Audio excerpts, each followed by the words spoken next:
And we are back with another interview. I'm here with Paul Dale, director of Silent but Deadly. And yeah, would you like to introduce yourself to everybody? Yeah, thanks for having me on. Like you said, my name's Paul Dale. I'm a writer director based out of New Orleans, Louisiana, and I make sort of no budget, cheesy horror comedies. They're good. I like them. So, um, but yeah, I mean, let's just kick it off. But also, thank you for coming on today. Like, it's awesome having you Yeah, here. no, But what made you want to like make for movies sure. and direct them? Well, gosh, that goes back. I've loved movies since I was a kid, basically. I came up in very much so that sort of like video rental store generation. Um, Blockbuster. yeah, exactly. So we would do, I mean, I've always loved movies, and yeah, probably the first movie that I can remember actually seeing was Monty Python Holy Grail. My dad was often tasked with watching us when I was a kid, and he didn't really know how to like babysit kids. So at the time, like home camcorders were a big thing. So we would just remake, like me, my brother, and my dad would remake like classic Hollywood movies, right? So we'd like make essentially a shot for shot remake of like Rocky, Oh, right? so Like cool. with my brother as Rocky Balboa and me doing all the other bit parts in there. And yeah, we would just do that on like a Saturday night when my mom was out doing other stuff. And yeah, I guess that kind of lit the fuse and gave me the bug with it all. That's a very long-winded answer. I'm sorry, No, but hey, yeah, I don't mind the long-winded answers. That's all good. That's so cool though. I just actually just watched Monty Python for the first time with my friend, so it was good. I liked it. really Yeah, good, good. it's not like on Netflix now, so I was like, oh, this is so Yeah. cool. So, but like, so do you have a favorite movie of like all time? Oh man, that's a tough one. That probably changes day in and day out, if I'm being completely honest. Weirdly, I would tell you my one of my favorite movies of all time is one that not a lot of people have seen because I'm a pretentious hipster. And there's this movie called The Bad and the Beautiful. It's set in the 1950s, and it's all about this film producer, and uh, he's just like obsessive, and I relate to it a lot because I get very you'd never know this from the crap that I make. But I get very like OCD about my movies when I'm making them, and he basically blows up every relationship in his life Oh for the no. sake of his movies, which is it's a great movie. Highly, highly recommended. Kirk Douglas, Lana Turner. Oh nice. Yeah, Kirk Douglas is awesome. So, Mm, I'll definitely have to check that out. I love just like those under the radar movies. Like, yeah, oh, those are pretty good. Um, so I mean, We'll move on to some silent but deadly thing questions. yeah. How I found the movie. Me and my friend were just scrolling through Amazon Prime one night, and we saw the trailer. We're like, yo, this looks pretty dope. Let's watch it. So, what was the like? How did you get the idea for that movie? Yeah, so Silent but Deadly got started. Oh man, I came up with the title in high school, like the title and the concept, and it was just one of those things like that just sat around for literally years, like mulling over in my head. Um, and yeah, so after I made my first movie, which was a more like serious attempt, and because I was young and pretentious, Mm. and that's what happens when you're young and pretentious and trying to make movies. I made this sort of serious movie that it did okay. It's I look back at it fondly now, and I definitely I'm glad I did it and I learned a lot. But I sort of realized like, okay, I want to do something that's just fun. Really, at the time, I'm sorry, my brain is all over the place, Don't so worry bear about with it. me as I get through this. At the time, I was working with some friends of mine, and we came up with this concept that doing films. And the idea was Mm. we were going to make a feature film in a week. In a week. So Wow. me and my writing partner Dylan sat down and we cranked out the script for Silent but Deadly. Yeah, so we banged it out. It took a lot longer than a week. It didn't work out as planned, but That would have been impressive. the primary shoot. Yeah, no, yeah, that was the idea. Was like, oh, if we could really crank these things out and get them going, then we could not have to have a day job. I've unfortunately not reached that point yet, but Not yet. Not yet. not yet. But no, so Dylan and I sat down and we cranked out a script, and basically, I really got into horror movies when I was, probably late high school era, basically because I was going to Blockbuster so freaking much. I would blow through literally everything that they had. And so it was like, okay, what's left on the shelf basically that I haven't seen? And there was constantly new bad horror movies being cranked out. And so I'd seen essentially all the tropes over and over again, right? And so the idea was basically just to take this sort of very tropey, cabin in the woods movie that you've seen a million times, and then just stick a killer mime in there. So yeah, that's my very long-winded answer of where the concept came from. You're good. No, honestly, a killer mime is such a good idea because you don't ever see that. You see killer clowns, you see just killers in general, not a mime. You're like, okay. Yeah, I hate mimes. Mimes suck. I should say I have this here. Thank you, by the way, Nice. again for this. Awesome. This is dope. Yeah. This is dope as hell. Like when you reached out to me over email, I was like, "Whoa, all right, let's do this. Like, this is dope." So, like we reached out. I think we. I don't know. I hope I get his name right. I think we reached out to Carter on Twitter. Yeah. And it was so weird because I was just like, we're not gonna reach out from anyone for the movie, but let's just try for the memes. And it was really cool. We were like, what the? And then we got over to you and we're just like, okay, it just started out as a meme thing, and now all of a sudden now we're here. So, do you have like a funny moment on set of Silent But Deadly or any set of yours? Yeah, oh man, there's so many. Yeah, so Silent But Deadly in particular, man, it was really weird because like I said, at the time we were really trying to like crank it out and do it really, really fast, which is why the movie looks like shit. But we basically, we casted people off of Craigslist because that was still a thing at the time actors would respond to Craigslist ads. Sight unseen, we had them send in video auditions, and showed up day of. I was this was 7 years ago we shot this. That was in I don't know, I was in my early 20s. I was in college at the time. I was very hungover in the morning we started filming the movie. And so basically I'll tell you a couple of inside baseball stories. One is the Gary, Sean Phelan, who's a good friend of mine from high school.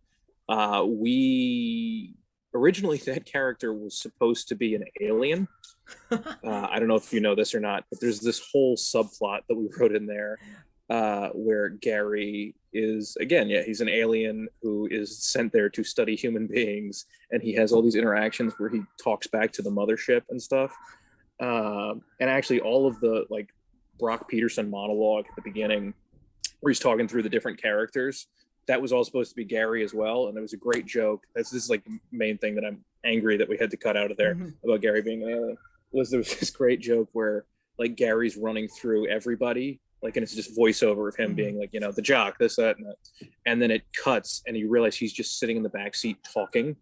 So it's not actually voiceover. He's just saying it all aloud. And then they're like, Gary, we can hear you. Oh my God, that'd be hilarious. So the problem is that I didn't give Sean a copy of the script until the day we started filming the movie.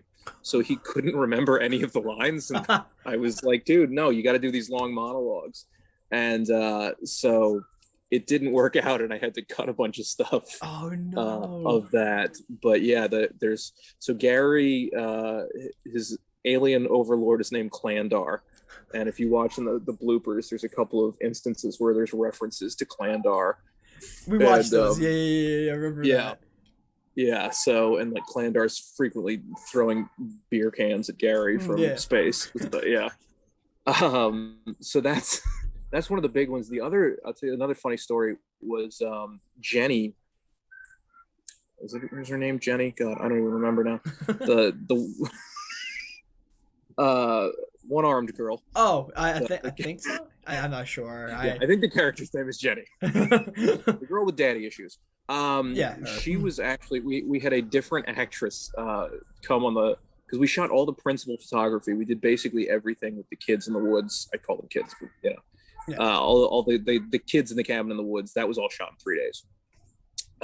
So we went and shot all of this first day. I'm sorry. That's all good. Turn my phone off.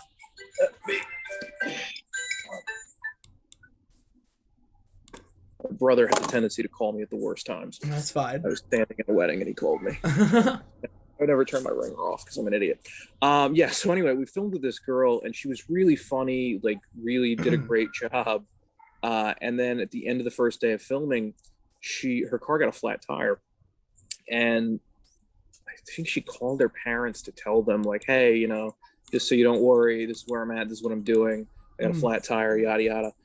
And they were like, what are you doing? She's like, oh, I'm making a movie with these people I found on Craigslist. Oh, and they no. were like, get out of there and don't go back. So she quit the movie that day.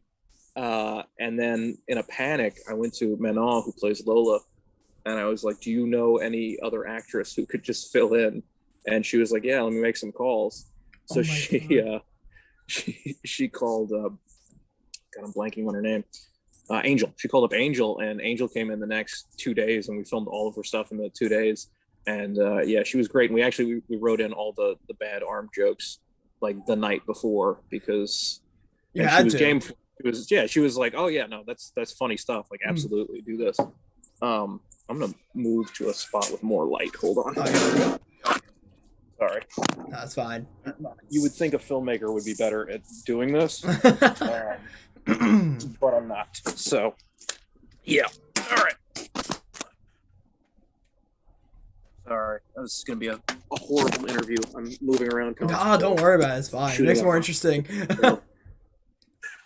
But yeah, so that's sort of two, I guess, inside baseball stories, if you will, of the making of Silent but Deadly.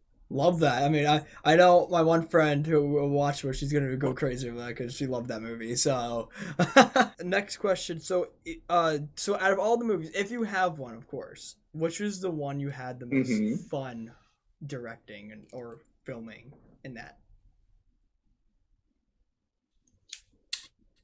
Man,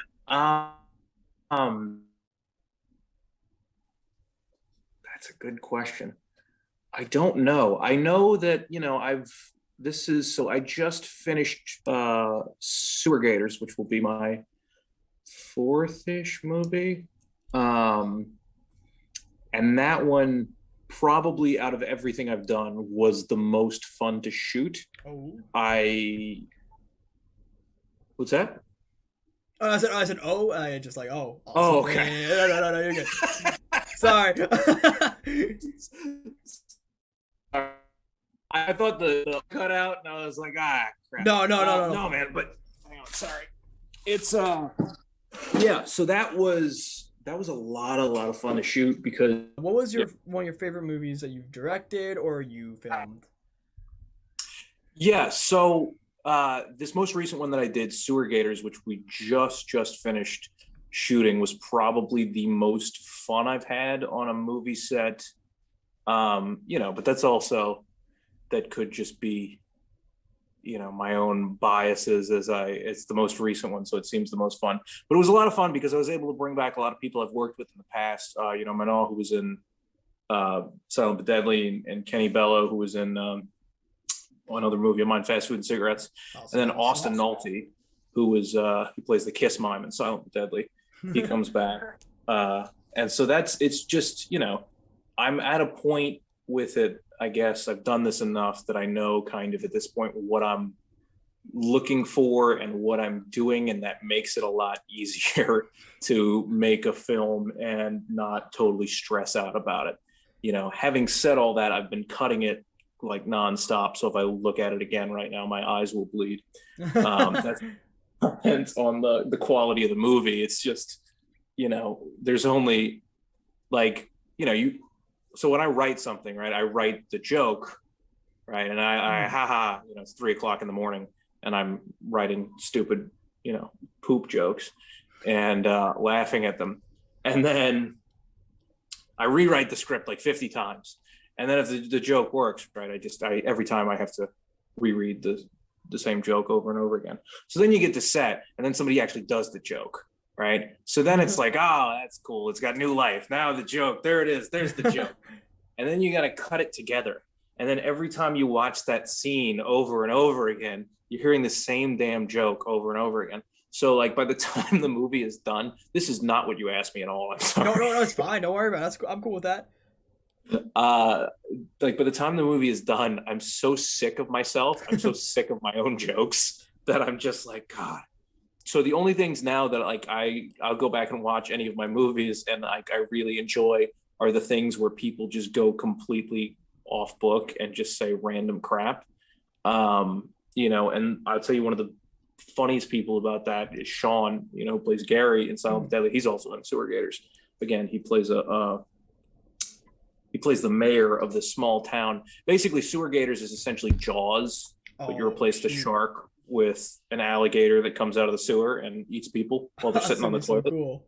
So it's fun, man. It's really, really fun. And Sean plays the small town mayor in it, and he's freaking hysterical, man. Everybody's really, really funny in it. But yeah, like he's the type of guy. He reminds me a lot of Norm Macdonald. I don't know if you're a Norm Macdonald fan. That is, yeah. Yeah. So, but like just in that you never know what the hell is going to come out of Sean's mouth. And I don't know if he's joking or not when he says You're stuff. just like, okay, I'm going to take that with a grain of salt, but I'm also going to be very cautious with it. Right. But yeah, man. So I guess in answer to your question, Sewer Gators was a lot of fun to shoot because again, like I've been doing it for long enough. I was able to do it with my friends, like, and it's just a lot of, I've learned over the years to not be so precious about stuff.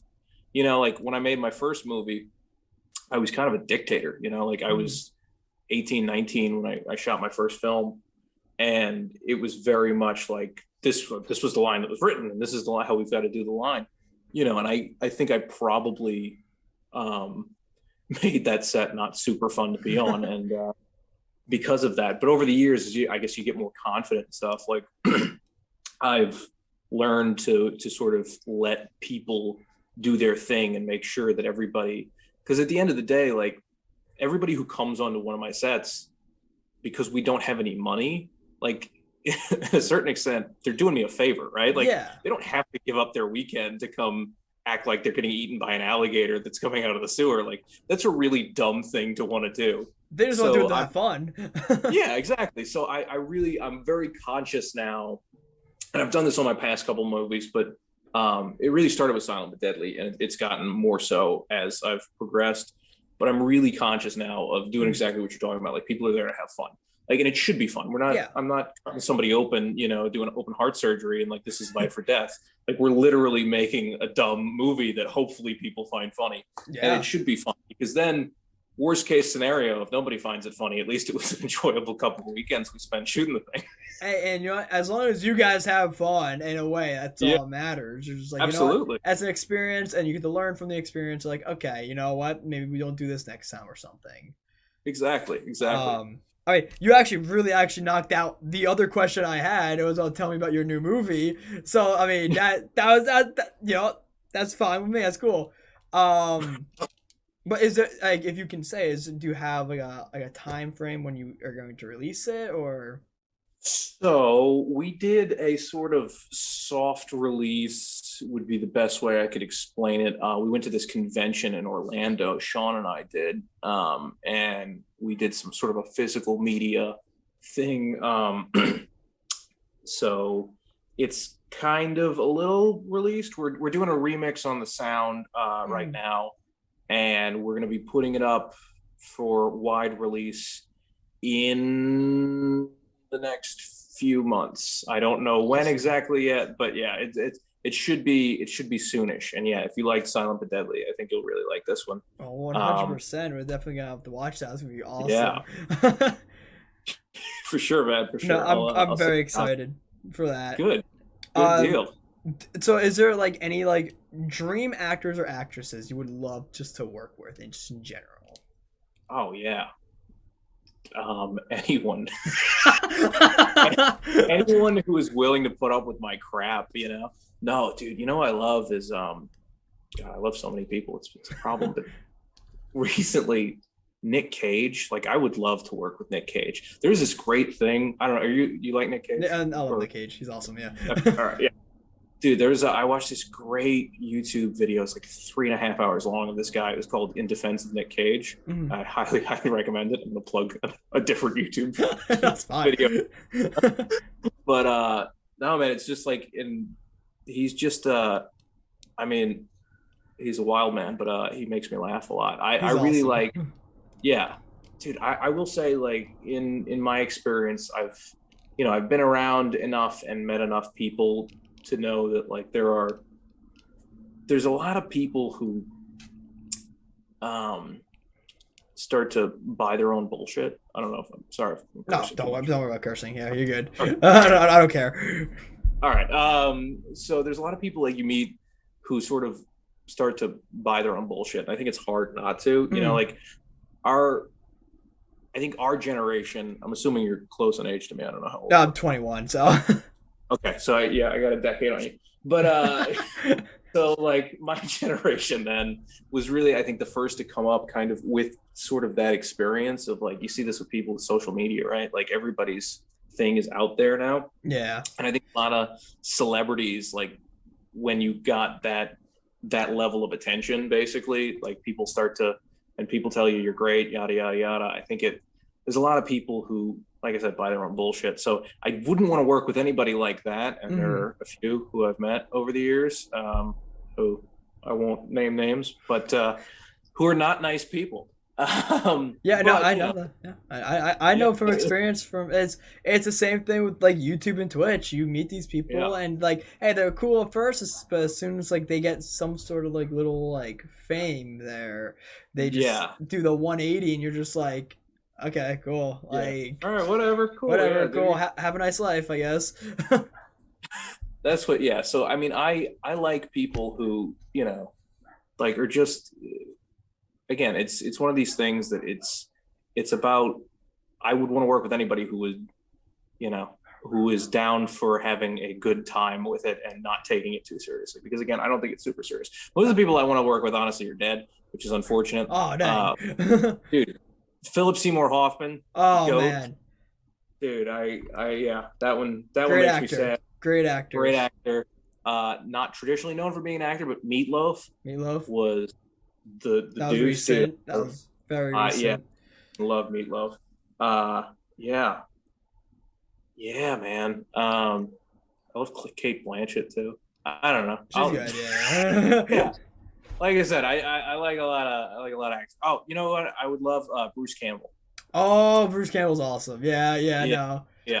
So Bruce Campbell is really good. Another guy I'd like to get back again was you familiar with Troll 2?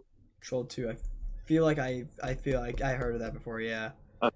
Yeah. I mean, you've heard of The Room, right? Yeah. Okay.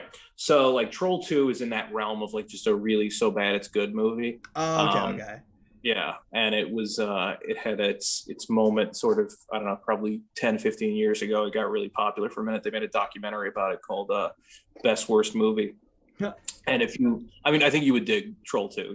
You should check it out. It's pretty. Let me write that down right now. Yeah. But George Hardy, who's one of the actors in Troll 2, he was in my first movie, and he's a dentist in Alabama now. Mm-hmm. Like he just did this one really crappy movie in the 90s, and now he's got this like kind of cult following behind him and stuff. But he's a super, super nice guy, and I'd like to get him back and work with him again. But yeah, no, man. I mean, I like I said, I like people. I especially like people. The actors that I want to work with are by and large the people that you will see show up in multiples of my movies. I really like like Manon is hysterically funny. Like she has got this very, very dry sense of humor. Kenny's really funny. Austin Nolte's really funny.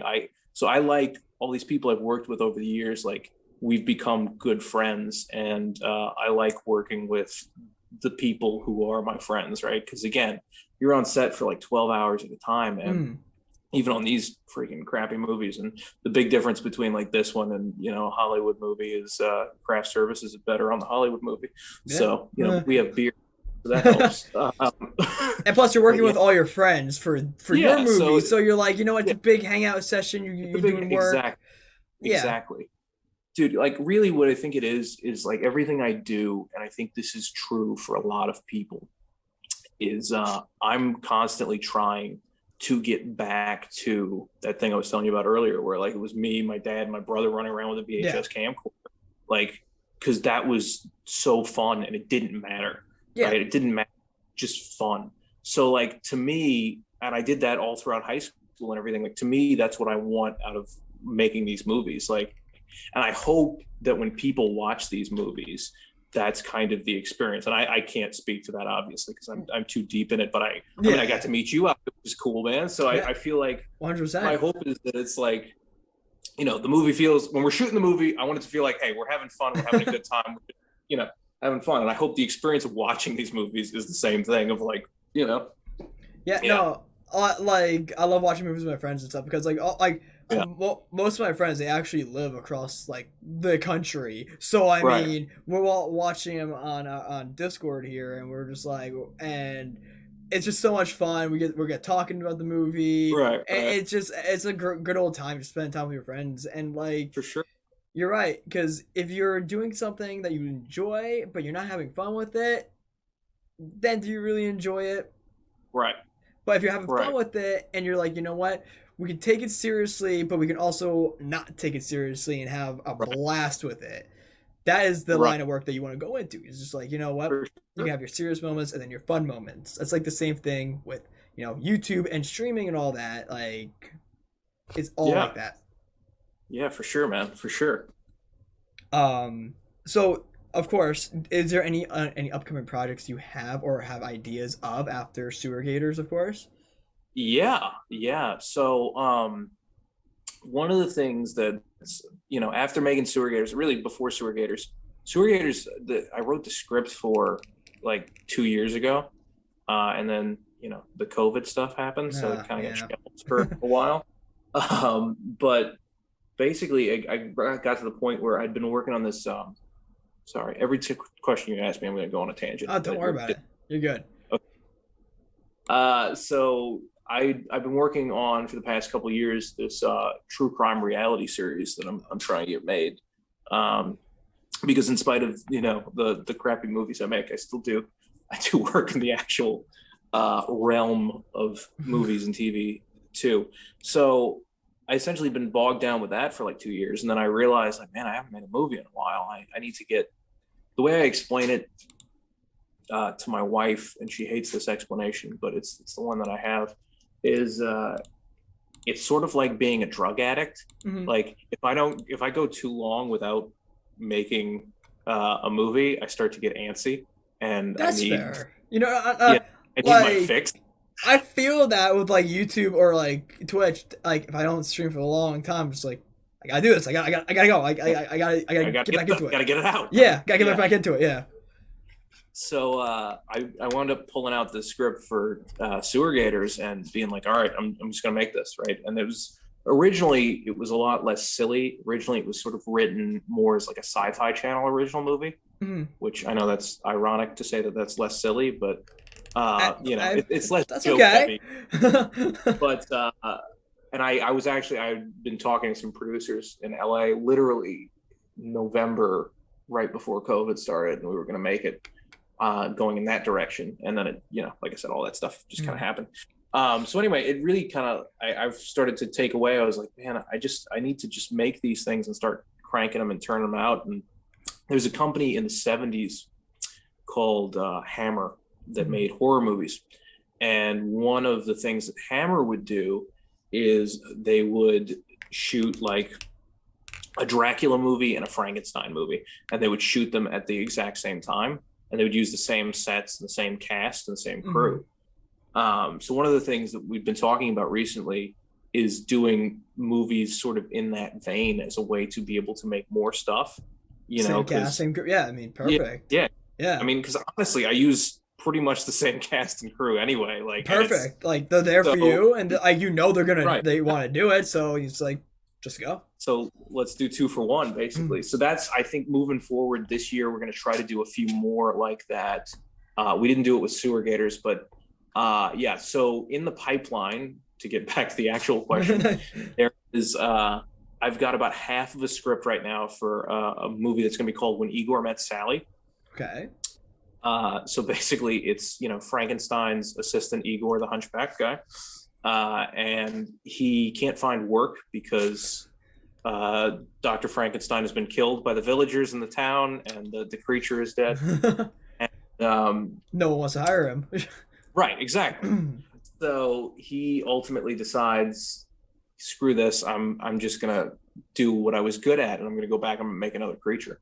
And then he winds up finding this guy who is like the perfect specimen for Frankenstein's monster. And lo and behold, this guy is engaged to a beautiful woman who is sort of living in her own version of a rom-com. Oh right? no. So through a weird series of circumstances, that guy winds up dying, and then Igor is trying to bring him back to life, and the girl who's in the rom-com falls in love with Igor, and he has to keep hidden from her the fact that he's got her dead fiance in his garage, and he's trying to. So That sounds crazy. What? really, really ridiculous, and really, really, I think it's one of the funniest things I've ever written. Like, just in it's a very convoluted synopsis, but joke for joke, like, it's really, I write it and I crack up laughing. That sounds awesome. I'm excited for that. That's in the pipeline. Then there's also, I know for sure, we've got we're going to do a movie called Arbor Day. Arbor Day, okay. Which is about a bunch of environmentalists who are trying to stop this logging company from cutting down the forest, and then a killer lumberjack shows up and starts going after the hippies. And then we're going to make another one. It's going to be sort of a double feature type of thing called Earth Day, which is going to be a reverse of that, about a crazy hippie killing lumberjacks. So why not? Those two in the pipeline. My buddy Zach has a great concept for one that we got to sit down and write a script for. The title alone is just the best, but it's I Love You, Charles Manson. And oh shoot! All right. really, that's a really, really funny concept. I don't want to give too much away. Okay, yeah, please don't. Really, because that's so this year for sure we're going to be doing a lot of these sort of ridiculous, silly horror comedy type of things. So yeah, that's roughly what's in the pipeline. That sounds awesome. Like, I'm excited for that. Like, that's gonna be dope. But that was the last question I had here. Now is there anything else you want to say? Plug some of your stuff. You're more than welcome to. Yeah, I mean, well, right now we've got the Silent but Deadlies on Blu-ray. It's on pre-order from srscinema.com. If you like these types of movies, pretty much everything in their catalog will be up your alley. Yeah, you can. I'm really, really terrible at social media because I'm an old man on the inside. But I believe someone in the crew has made an Instagram page for us. You can find us by the Horns, I believe. Or I'm on Facebook at Paul Dale Films. Again, I'm an old man, so I still use Facebook. I'm the only, person under 45 who does. But yeah, and then hopefully we'll have some cool stuff coming out soon, and yeah. Awesome. I'm excited for that. All that stuff will be in the description below, guys. You guys definitely go check that out. 100% I'm ordering Silent but Deadly on Blu-ray because I have all my Blu-rays are back here in that cabinet. So I mean, gotta add that there. But well, thank you so much for coming on here. I really appreciate it. Yeah, of course. Thanks for having me. Yeah, no problem. So guys, I hope you guys all enjoyed this video, and if you guys did, do not forget to like and stuff for more. Definitely, if you guys aren't subscribed already, you should definitely subscribe. It's totally free, and you can always unsubscribe later. And yeah, guys, we'll see you guys in the next video, guys. Hope you guys all enjoyed, and we'll talk to you later. Take care.